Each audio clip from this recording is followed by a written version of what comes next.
فأعوذ بالله من الشيطان الرجيم بسم الله الرحمن الرحيم قد جاءكم من الله نور وكتاب مبين صدق الله مولانا العظيم وبلغنا رسوله النبي الكريم الأمين۔ خشک شاخوں کو وہ تازہ گلاب دیتے ہیں، عہد پیری کو وہ پھر سے شباب دیتے ہیں۔ غم نہ کر خدا کی قسم، وہ اب بھی تیرے سلام کا یوں ہی جواب دیتے ہیں۔ مل کے پڑھ لیجئے، الصلاۃ والسلام علیک یا سیدی یا رسول اللہ وعلی آلک واصحابک یا سیدی یا حبیب اللہ۔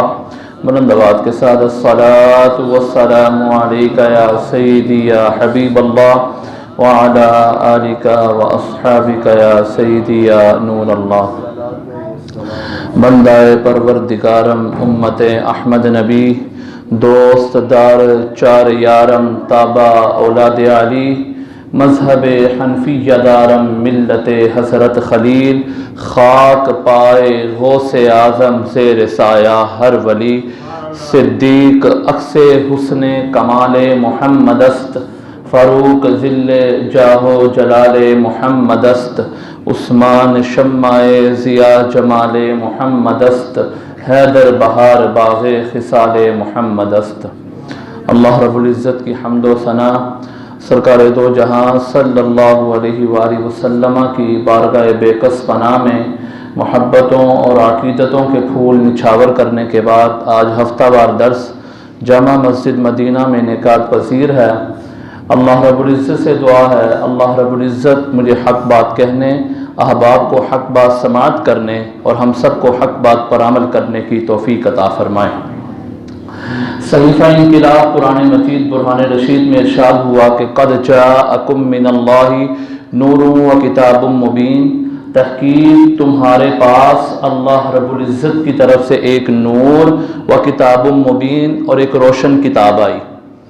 مفسرین کرام فرماتے ہیں کہ کتاب مبین سے مراد قرآن مجید برہان رشید ہے، جو کہ ایک مکمل ضابطہ حیات ہے، اور نور سے مراد سرکار دو جہاں صلی اللہ علیہ وآلہ وسلم کی ذات پاک ہے۔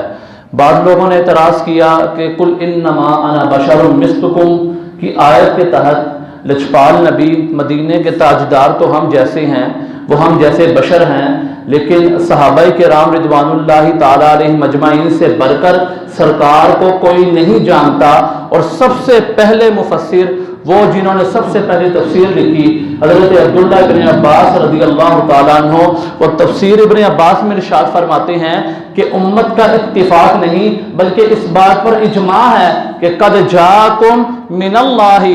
نور و کتاب مبین، کہ اس نور سے مراد احمد مجتبیٰ کی ذات ہے۔